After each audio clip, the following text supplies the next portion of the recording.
नमस्कार दोस्तों, स्वागत है आप सभी का आज के मुख्य समाचार के इस वीडियो में। जी हाँ दोस्तों, मोदी सरकार की तरफ से बड़ी और महत्वपूर्ण खबर की अपडेट निकल कर आ रही है, जिसकी सटीक जानकारी हम आपको इस वीडियो में देंगे। बस आप इस वीडियो के साथ अंत तक बने रहेंगे। लेकिन उससे पहले आपसे एक छोटी सी रिक्वेस्ट है कि मुझे इस वीडियो को बनाने में बहुत मेहनत लगती है, तो इस मेहनत के लिए वीडियो पर एक लाइक जरूर कीजिएगा और साथ ही वीडियो के नीचे दिए गए इस लाल बटन को दबाकर चैनल को सब्सक्राइब कीजिए और इस घंटी को भी दबाइए ताकि आपको दिन भर की बड़ी खबरों की जानकारी लगातार मिलती रहे। तो चलिए दोस्तों, एक एक करके बड़ी खबरों के बारे में जान लेते हैं। तो दोस्तों, आज की पहली बड़ी खबर की अपडेट की बात करें तो बाज आता नहीं दिख रहा है। चीन बॉर्डर के पास टैंकों के साथ पीएलए जवानों ने किया अभ्यास। जी हां, 9 महीने से भी ज्यादा लंबे समय से जारी तनाव और कई दौर की बातचीत के बाद भी चीन सुधरने को तैयार नहीं है। पिछले महीने बॉर्डर पर उसकी हिमाकत का भारतीय सैनिकों ने करारा जवाब दिया था। इसके बावजूद चीनी प्रोपेगेंडा में कोई कमी नहीं आई है। चीनी मीडिया ने एक वीडियो जारी किया है जिसमें पीपुल्स लिबरेशन आर्मी के टैंक पश्चिमी तिब्बत में अभ्यास करते हुए नजर आ रहे हैं। सैटेलाइट एक्सपर्ट के अनुसार ये जगह भारत चीन सीमा से करीब 125 किलोमीटर दूर है। उनके मुताबिक ये प्रैक्टिस ड्रिल पिछले कुछ सप्ताह में हुई है। इस वीडियो को उकसावे की कार्रवाई की तरह देखा जा रहा है क्योंकि भारत के साथ उसकी डिसएंगेजमेंट को लेकर बातचीत चल रही। ऐसे में सीमा के नजदीक टैंक को और सैनिकों को इस तरह से लाकर खड़ा करना उसकी मंशा पर सवाल खड़ा करता है। भारत को उकसाने वाले इस वीडियो में बड़ी संख्या में सीमा के पास बिल्ड अप दिखाया गया है। टैंकों के अलावा ट्रक और सैनिक भी कतार में दिखाई दे रहे हैं। वीडियो में दिख रहा है कि टैंक चीन के नए टैंक बताए जा रहे हैं। कई रिपोर्ट्स के मुताबिक चीन ने सीमा के पास अलग अलग जगहों पर टैंकों की तैनाती की है। ऐसे में उसकी मंशा पर सवाल खड़े होते हैं क्योंकि एक तरफ वो भारत के साथ सैन्य स्तर की बातचीत में लगा है और दूसरी तरफ ऐसी हरकतें कर रहा है। और अगली बड़ी खबर की बात करें तो आम आदमी को झटका, अब घर बनाना हुआ महंगा, सीमेंट सरिया के दाम बढ़े। जी हाँ, कच्चा माल महंगा होने से सरिया के दाम आसमान छूने लगे हैं। 2 माह पहले 3,900 रुपए प्रति कुंतल बिक रही सरिया के दाम बढ़कर 5,600 रुपए प्रति कुंतल हो गए हैं। इसके अलावा सीमेंट, ईंट, गिट्टे के दाम भी बढ़ गए हैं। निर्माण सामग्री के दाम बढ़ने से मकान बनाना महंगा हो गया है। जानकारों का कहना है कि कोरोना काल में कच्चा माल महंगा होने का असर सरिया के दामों पर पड़ा है। वहीं 2 महीने पहले 50 किलो की सीमेंट की बोरी 325 से 360 रुपए में बिक रही थी। वर्तमान में सीमेंट की बोरी 330 से 380 रुपए बिक रही है। सरिया, सीमेंट के साथ साथ ईंट, गिट्टी सहित घरों में लगने वाले फाइबर के पाइप के दाम भी बढ़ गए हैं। निर्माण सामग्री सप्लाई करने वाले थोक व्यापारी विकास ने बताया कि पहले अच्छी क्वालिटी की 1000 ईंट 7,500 रुपए में मिल जाती थी, अब 8,000 रुपए प्रति 1000 मिल रही है। इसी तरह प्रति ट्रॉली गिट्टी की कीमत में करीब 300 रुपए का इजाफा हुआ है। यहाँ तक नल फिटिंग से लेकर शौचालय में लगने वाले फाइबर पाइप के दामों में भी करीब 25% की वृद्धि हुई है। और अगली बड़ी खबर की बात करें तो यूपी में गंदगी फैलाने वालों पर सरकार सख्त, कचरा जलाया या मिट्टी में दबाया तो लगेगी भारी जुर्माना। जी हां, उत्तर प्रदेश में किसी भी प्रकार के कचरे को जलाना या फिर उसे मिट्टी में दबाना अब महंगा पड़ सकता है। इसके लिए 2,000 रुपए तक का जुर्माना देना होगा।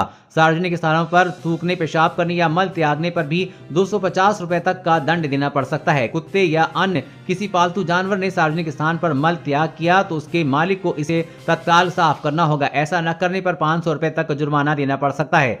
प्रदेश सरकार उत्तर प्रदेश ठोस अपशिष्ट नियमावली 2021 बनाने जा रही है। जल्द ही इसे कैबिनेट की मंजूरी मिलने की उम्मीद है। इसके बाद ये प्रदेश की सभी नगरीय निकायों में प्रभावी हो जाएगी। इसके बाद खाली पड़े प्लॉट, मैदान या फिर पार्क में कूड़ा फेंकने पर 500 रुपए तक का दंड देना होगा। किसी भी नदी, नाले व सीवर में कूड़ा बहाने पर 750 रुपए तक का जुर्माना देना पड़ सकता है।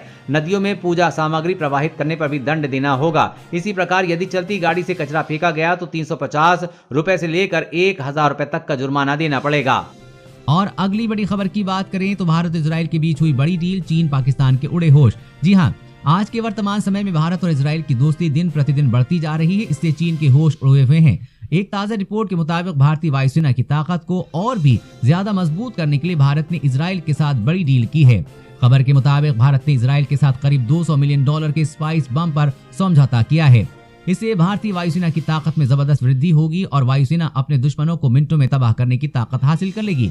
भारत और इजराइल की इस डील से चीन और पाकिस्तान दोनों के होश उड़ गए हैं। आपको बता दें कि ये वही स्पाइस बम है जिस बम का इस्तेमाल भारतीय वायुसेना ने पाकिस्तान पर एयर स्ट्राइक के दौरान किया था, जिससे कई आतंकियों की मौत हुई थी। आपको बता दें कि इस स्पाइस बम की सबसे बड़ी ताकत ये है कि ये आसमान से जमीन पर आकर दुश्मनों पर सटीक निशाना लगाती है तथा दुश्मनों को तबाह कर देती है। चीन के साथ सीमा पर तनाव को देखते हुए वायुसेना इस बम की संख्या में भारी इजाफा करना चाहती है ताकि चीन को मुंहतोड़ जवाब दिया जा सके। और अगली बड़ी खबर की बात करें तो LIC लाया खास पॉलिसी, हर दिन 121 रुपए जमा करें तो बेटी की शादी के मौके पे मिलेंगे 27 लाख रुपए।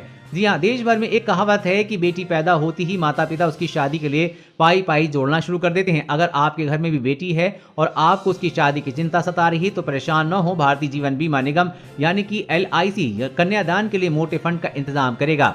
LIC बेटियों के लिए खास पॉलिसी लेकर आया है। इसमें आपको अपनी बेटी के कन्यादान पर 27 लाख रुपए मिलेंगे। LIC की कन्यादान पॉलिसी में रोज 121 रुपए जमा करने होंगे। LIC की कन्यादान पॉलिसी में आपको हर रोज 121 रुपए यानी कि हर महीने 3,600 रुपए जमा करने होंगे। हालांकि आप प्रीमियम कम भी कर सकते हैं। अगर आप रोज 121 रुपए जमा करते हैं तो 25 साल में 27 लाख रुपए मिलेंगे। इसके अलावा अगर पॉलिसी लेने के बाद आपका निधन हो जाता है तो परिवार को प्रीमियम नहीं भरना होगा।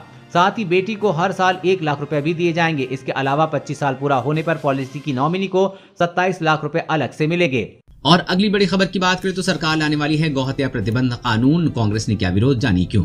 जी हां, कर्नाटक सरकार जल्द ही राज्य में गौहत्या प्रतिबंध कानून ला सकती है। इसके लिए तैयारियां भी शुरू कर दी गई हैं। बता दें कि कर्नाटक के पशुपालन मंत्री प्रभु चौहान यूपी और गुजरात का दौरा भी करने वाले हैं। चौहान यहां आकर इस कानून को लेकर विचार विमर्श करेंगे।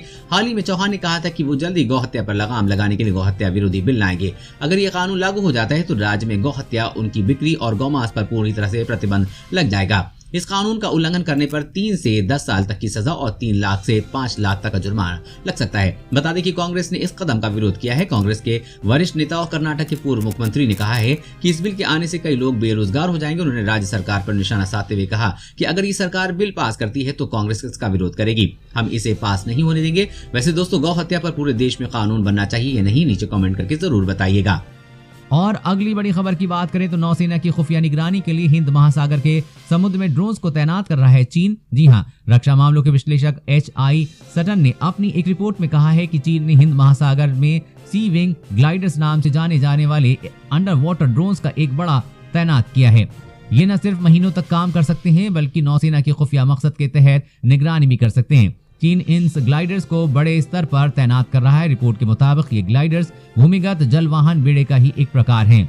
सटन ने लिखा है कि अगर इस बात पर भरोसा करें तो ये बहुत हैरानी की बात है कि चीन अब हिंद महासागर में बड़े स्तर पर ऐसे ड्रोन तैनात कर रहा है। चीन ने आर्कटिक में भी सी विंग तैनात किया है। सरकारी सूत्रों का हवाला देते हुए सटन ने अपनी रिपोर्ट में कहा है कि चीन के ये ग्लाइडर्स वैसे ही हैं जैसे अमेरिकी नौसेना ने तैनात किए थे और चीन ने इनमें से एक को रास्ते से गुजरने वाले जहाजों के लिए सुरक्षित नेविगेशन सुनिश्चित करने का हवाला देकर जब्त कर लिया था। रिपोर्ट में कहा गया है कि राष्ट्रीय महासागर में ये चीनी ग्लाइडर्स कथित रूप से समुद्र विज्ञान से जुड़ी जानकारी एकत्र कर रहे हैं, जो अपने आप में कोई नुकसानदायी बात नहीं लगती। लेकिन समुद्र विज्ञान डाटा का इस्तेमाल नौसेना के खुफिया उद्देश्यों के लिए भी किया जाता है और ये चीन के खतरनाक संकेत हैं। और अगली बड़ी खबर की बात करें तो कहीं आप भी तो नहीं खा रहे हैं नकली आटे की रोटियां, ऐसे करें पहचान। जी हाँ, रोटी एक ऐसी चीज है जिसे सभी लोग अपने खाने में शामिल करते हैं, लेकिन अब की बार जब आप आटा खरीदें तो थोड़ा संभल कर लें, क्योंकि बाजार में अब तेजी से मिलावटी आटे के मामले सामने आने लगे हैं। क्योंकि इसकी रोटियां खाना आपकी सेहत पर भारी पड़ सकता है। जानिए कैसे करें मिलावटी आटे की पहचान। ज्यादातर आटे में आटे की बोरिक पाउडर या चाक पाउडर की मिलावट होती है, जो आपके लिए काफी नुकसानदेह हो सकता है। आमतौर पर ऐसे आटे की रोटियां काफी सख्त बनती हैं। नकली आटे में जांच का तरीका है कि आप 1 गिलास पानी में 1 चम्मच आटा मिक्स कीजिए। अगर आटे में मिलावट होगी तो वो तैरने लग जाएगा। इसके साथ ही नींबू के रस से भी नकली आटे की परख की जा सकती है। आटे में नींबू निचोड़ दें। अगर मिलावटी आटा होगा तो आटे पर बुलबुले उठने लगेंगे। वहीं हाइड्रोक्लोरिक से भी मिलावटी आटे की पहचान की जा सकती है। इससे एक टेस्ट ट्यूब में थोड़ा सा आटा लें। अब इसमें हाइड्रोक्लोरिक एसिड मिलाएं और एसिड डालने पर उसके टैब में छनी हुई चीज नजर आएगी तो आटा नकली है। आटे को गूंथते समय भी पहचान की जा सकती है। आटा गूंथते समय उसमें पानी कम लगता है। मिलावटी आटे की रोटियां देखने में ज्यादा सफेद होंगी और उसमें नेचुरल मिठास नहीं होगी। और अगली बड़ी खबर की बात करें तो पुरानी कार देकर नई कार खरीदने पर फ्री में होगा रजिस्ट्रेशन। जानिए क्या है सरकार की स्कीम। जी हाँ, जब ये सरकार ने व्हीकल स्क्रैपेज पॉलिसी यानी कि गाड़ियों के लिए कबाड़ नीति का ऐलान किया है, लोगों के मन में 100 तरह के सवाल घूम रहे हैं। जिसके पास पुरानी गाड़ियां हैं, क्योंकि अगले साल से अब ये पॉलिसी लागू हो जाएगी तो 15 साल से पुरानी कमर्शियल गाड़ियों का रखरखाव थोड़ा महंगा हो जाएगा। लेकिन पुरानी गाड़ियों को स्क्रैप में देने पर सरकार इंसेंटिव भी दे सकती है। दरअसल पुरानी कमर्शियल गाड़ियों के लिए फिटनेस सर्टिफिकेट हासिल करना कई गुना तक महंगा हो जाएगा। पुरानी निजी गाड़ियों के लिए रजिस्ट्रेशन रिन्यू कराने की लागत 8 गुना बढ़ जाएगी। इतना ही नहीं, पुरानी गाड़ियों पर रोड टैक्स के अलावा ग्रीन टैक्स भी अलग से लिया जाएगा। सड़क परिवहन मंत्रालय स्क्रैपेज पॉलिसी का ऐलान अगले 2 हफ्ते में कर सकती है। सूत्रों के मुताबिक कमर्शियल गाड़ियों के लिए फिटनेस सर्टिफिकेट जो अभी कैब के लिए 2,000 रुपए मिल जाता है, उसके लिए 7,500 रुपए देने होंगे, जबकि ट्रकों को 12,500 रुपए देना होगा। फिटनेस सर्टिफिकेट पर हर साल इतनी मोटी रकम खर्च करना लोगों के लिए परेशानी का सबब है। व्हीकल्स स्क्रैपेज पॉलिसी के जरिए सरकार सड़कों से पुरानी गाड़ियों को हटाना चाहती है। नई स्क्रैपेज पॉलिसी में पेनाल्टी के साथ साथ लोगों को इंसेंटिव भी मिल सकता है। केंद्र सरकार नए वाहनों के रजिस्ट्रेशन फीस को माफ कर सकती है। इसके साथ ही राज्यों से रोड टैक्स में छूट देने को कहा जा सकता है। दोस्तों, आज की खबरों में बस इतना ही। इसी तरह हर रोज काम की खबरें जानने के लिए आप हमेशा हमारे साथ जुड़े रहें। हमारे साथ जुड़ने के लिए वीडियो के नीचे दिए गए इस लाल बटन को दबाएं और साथ ही इस घंटी को भी दबाइए ताकि आपको हर खबर की सटीक जानकारी मिल सके। जय हिंद।